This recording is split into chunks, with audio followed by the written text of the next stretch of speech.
Can I get this $800 1998 Nissan outboard motor running and installed?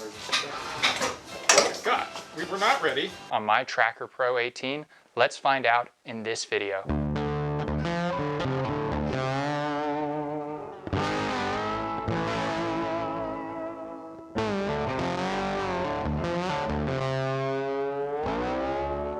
Alright guys, in this video I found a really good deal on an old 1998 Nissan 70 horsepower motor on my Tracker Pro 18 that I've had for about a year. I have a 40, and the 40 is plenty fast for fishing and all that, scooting around the lake, but for pulling people on wake skates, it can do that.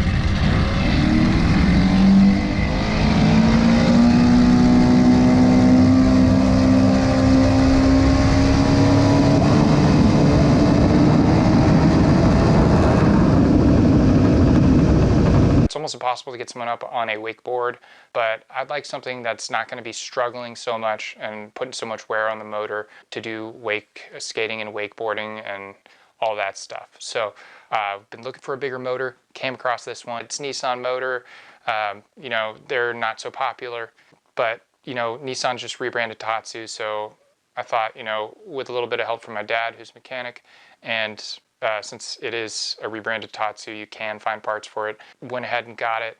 The motor was a little scratched up and dirty because the gentleman who had it before was doing a restoration on a Tracker Pro 16, actually a very similar looking boat to mine, just a little bit shorter. He had pictures of that. It was for sale. It was totally gutted. He had just redone the transom on it. He just said that he didn't have enough time for it. He said he got the motor for that project from a guy with a pontoon boat. I was a little apprehensive at first about the pontoon boat because I thought, you know, the 70 might have had a hard life pushing around that pontoon boat, or maybe, you know, it was a big pontoon boat so the guy didn't get out a lot. But $800 was worth the risk. It was a little scratched up and dirty, but I'm gonna go ahead and paint it and everything. That'll be a future video. We'll have it looking brand new. But for now, we're just gonna go ahead, get this thing running, get it installed, and then get going fast on the lake. All right, stay tuned for the video. So cleaning off the engine. Little simple green. And we're gonna lightly pressure wash it, and then we're gonna see if it'll run. It's a 70 horse Nissan I'm gonna put on and replace the 40 horsepower Mercury, or Tracker Branded Mercury. Figuring out the electronics, cleaned them off, trying to connect them.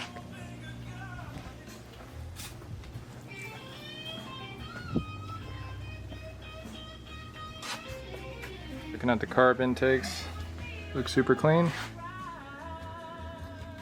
Alright, ready?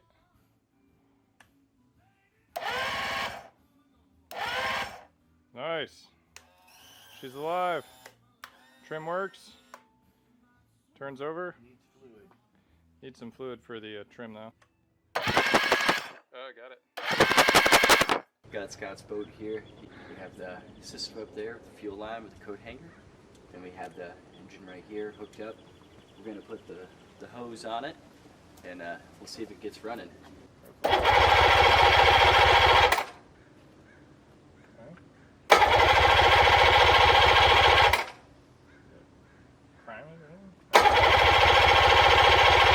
It's dripping fuel all over here. Oh, really? Yeah, look. What's that? Here. That's fuel coming out. Something's loose. Oh, it must be the carb range. Turn off the fuel. Yeah. So maybe those. Okay, so that choke's working. Okay. All right, so push the choke in. And turn it on.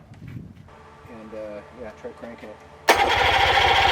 Yeah, almost got it here. So another trick that you can do is to tap carburetors with a stick like this. You just hit it. Just try to send some vibrations through the body. All right, put a little bit of starter fluid. Try it again.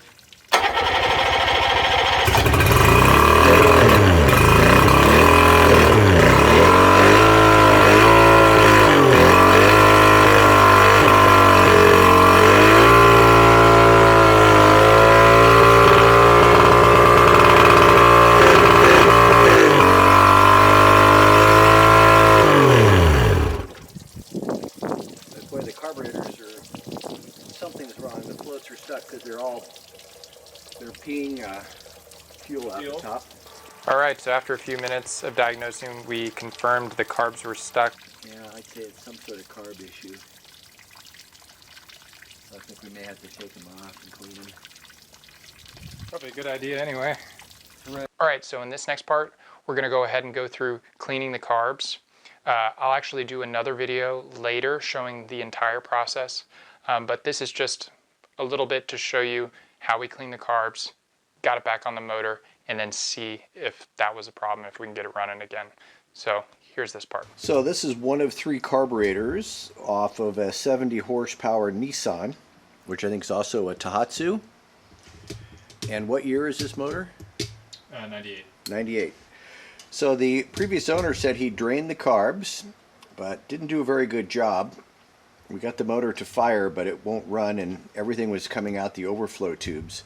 So I'll pop the bottom and the top off this carb, and I think we'll find a lot of dried gasoline. Pretty easy cleanup. And hopefully once we're done with all 3 of these, it should run nicely. So let's pop this off and see what's inside here. Gotta be careful with these screws because they are Japanese industrial standard. That's what that little dot means. And American screwdrivers really don't fit them very well. And my JIS, as they call it, screwdrivers are out at the beach house right now.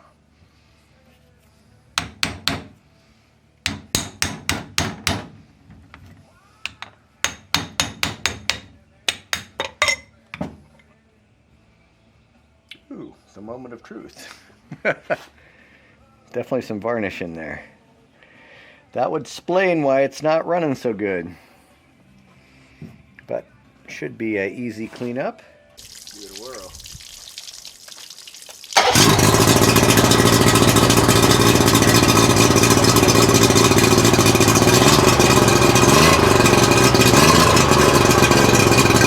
Alright, so it runs. The impeller just doesn't seem to be working, so that's the next step. Alright, so we got the motor running nicely after we cleaned the carbs, and now it's time to mount it on the boat. So it's going to start to slip is the problem. Yeah, I got my foot there. It's really want to be on this side. Oh. Well, it's already slipping. You might want to just drag it like that. Good.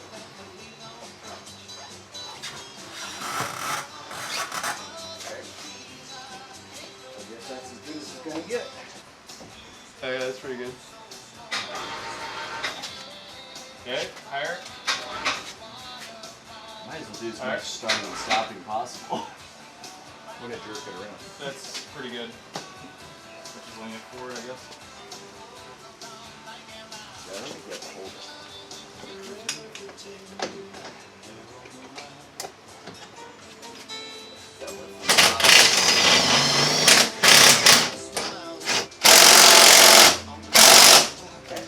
Cool. Now we just got like 1,000,000 hours of wiring and cabling.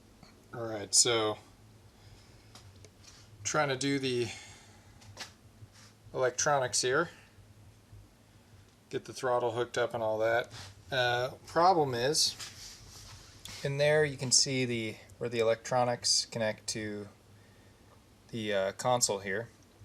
The hole that they give you to run the electronics through is too small to fit the grommet through. So I'm trying to pull this panel off, but I removed the screws and it seems to be stuck, so I'm really hoping I don't have to remove this whole thing. Alright, well I did it. There's one screw I was missing for this side panel here. Wiggled it around a little, and then I just forced this bad boy through. Kind of had to finagle the wires and just really push it through, but I got it through, unhooked it. That's what it was connected to. So I figured it out after I disassembled the entire gearbox for no reason. But you have to pop this out to get the nut in there out, but it's pretty much impossible to get this button out without breaking something because there's little barbs. We broke the button off, so now we have to glue it back on, and put it back in, but got the gearbox reassembled and it's ready to go. Now we move on to the new one for the boat. Got the old throttle out. There's the throttle cables. Got it out of this. It was a real pain in the butt. Probably the hardest thing we've done so far on the dang boat. But we're going to put this new one in and try to get all the electronics hooked up. I'm not sure if we're going to be able to use the original tack, but we'll see. Trying to figure out the wires. Got the tack and the new trim tab. And we're going to try to get it wired. Alright, so we were going to install the new throttle cables from the Nissan, but they did us a favor and cut the ends off of the shift and throttle cables, and now they won't link up with the motor. And then the old ones are too small to fit in this one, and they just won't fit. So now we got to go to West Marine and get new ones, but they're closed, so we're going to have to do that tomorrow and move on to the next thing. And it looks like for this Tracker Pro 18, it looks like they're going to be 10-foot cables is going to be the right size. So that's what we're going to get. The original motor I had on this had 11-foot cables and they were way too long. They stuck out like this. And it was annoying for opening the hatch. So we're trying to fix the trim on the motor. It's not working. Making noise, so we're going to try to add some fluid. Looks like it's been leaking. So it took almost a whole syringe. Got this release loose. Oh, whew! So we got it working. It was just low on fluid. Now it's working great. Took only about 50 cc's of fluid. Okay. It's a pretty small reservoir. So we found out the guy who sold me this motor wasn't lying. About That much. everything worked. Not a lot. Just that he cleaned the carbs. Well, and he didn't tell you he cut the shift and throttle cables off. Which is a big problem. Luckily we're getting new cables tomorrow at West Marine down in San Diego. Alright, on to the Impeller. Alright, so with a motor this old and pretty much any motor I've ever bought used, I have to replace the Impeller, and this one was no different. The Impeller was not working, so we went ahead and ordered an Impeller, and now we're going to install it. So for removing the roll pin, these are kind of nice to have. These are roll pin punches. I don't know if you can see, here's a bigger example, but they have a little ball on the end which keeps it centered in the roll punch so it doesn't go in the center or off to the side. They're inexpensive, but when you're doing a roll pin removal, it's really nice because they don't slide off. So we put the motor in forward. Now hopefully we can tap this pin out. That's easy. Whoa, what would it do to the That boat? was easy. I'll just go straight down. Hold on. We'll see if we can stick this in the vise just to hold it still. Want to come on? That's fine. If you wiggle it, you might be able to pull up on it. Oh, there you go. Alright, so this Impeller was hard to come by, but we found it on Amazon. Got here in a day. So hopefully we'll put this in and it'll start to, cooling system will work. So unfortunately the person who took this off the pontoon boat clipped the throttle and shift cable. And we cannot find the pieces for sale that go on the end that connect it to the motor. Luckily my dad has a mill, so he's gonna mill out the parts. We're gonna show that in this next clip right here. Zero that.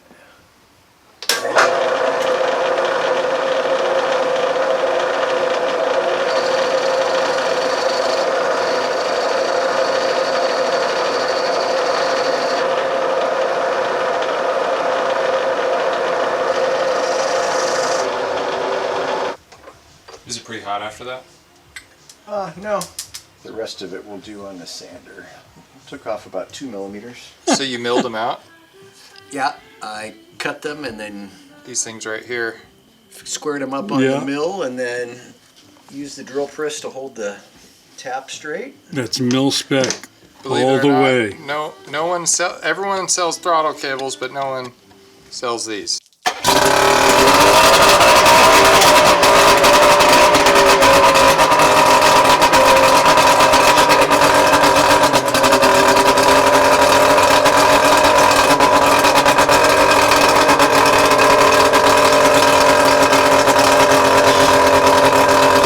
We got water coming out. Impeller works. Just got to adjust the idle. It's idling a little high.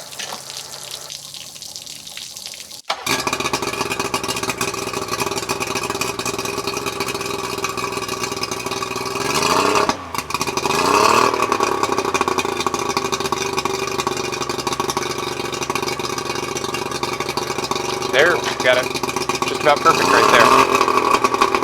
Got to get it down to about 750 RPMs while it's idling. Alright, so we got it all done, all hooked up. The gauge is working. This key doesn't work anymore. You got to use this one now. Well, now it's a power key. Yeah, now it's just a power key. Turns on the dash. Turns on all the gauges. But yeah, we had to do this custom hole right here because these wires are on the outside now instead of on the inside. Put this over some of the wires, and Tracker gives you a hole in the aluminum right here. They just covered it with carpet, so we just poked a hole in the carpet for these wires so we didn't have too many wires running too far back. Got the cables all done. Unfortunately, all the cables come out this side on this motor, so we had to run some extra cables through there, which doesn't look quite as nice, but is what it is. Alright, then we gotta go test it out tomorrow, try to tune it.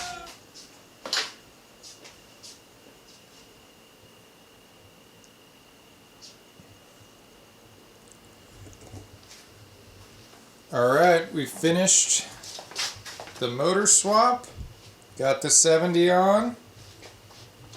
Everything seems to be working. We're gonna go to the lake tomorrow and tune it, but she's done.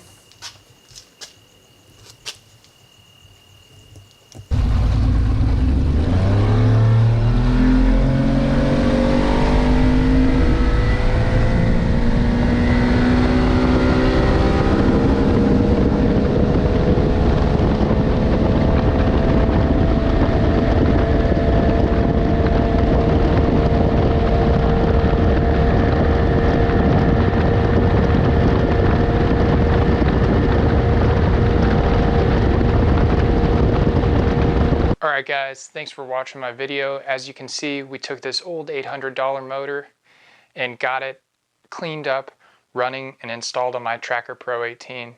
Couldn't be happier with it. Went from a 40 to a 70, huge upgrade. Went from going a top speed of 28 to 36. I have another prop coming on the way, and I think that going to a 17 pitch will probably get me up to 40 miles per hour. But I need two props anyway, so went ahead and ordered that. I'll have one for pulling and one for, just going out and fishing and stuff, because, I pull a lot of wake skating and wakeboarding. So super happy with the way it turned out. Couldn't have done it without my dad. He helped me a lot. So go ahead and check out his channel too. It's called Kramer's Classics, where he rebuilds old motorcycles and restores them. And he also flies in his channel because he's a pilot, and has some videos on old cars too. It's a great channel. It's actually a lot more popular than this channel, so go ahead and check it out. It's super awesome. I actually do all the production for his channel, the filming and the editing. Also, thanks to my brother Trey for helping out. He helped out a lot during the process of the motor swap, so hopefully we'll be out soon enjoying the boat together. And if you like the content, go ahead and like and subscribe. And I have a lot more ideas for videos coming down the line.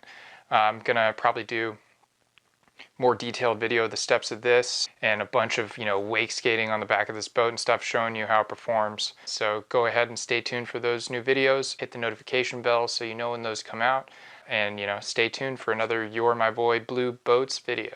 All right, thanks. Catch you in the next one.